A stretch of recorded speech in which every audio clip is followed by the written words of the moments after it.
I just assumed that people only did the job if they knew exactly how to do every bit of it.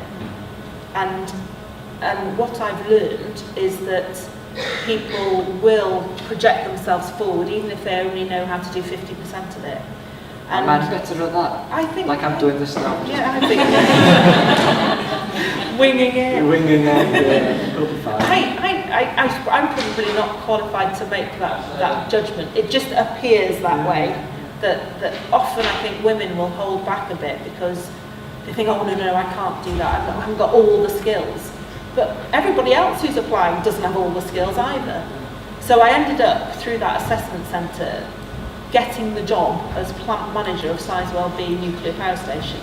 And I remember them phoning me up and saying, we'd like to offer you the job. I was like,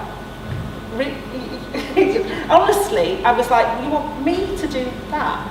Because I suppose at that point my ambition I'd sort of levelled out, I think. But I tell you what, that was the next step. It was an amazing step too, because Sizewell B is the only water reactor in this country.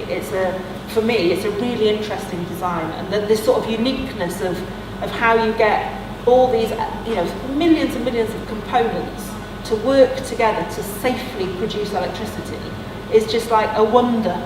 And I know I sound like a nerd or whatever. I don't really mind about that. Coming out. I don't mind, But even now, when I drive down the approach road, I get goosebumps for the reason that I think that the engineering is just tremendously exciting.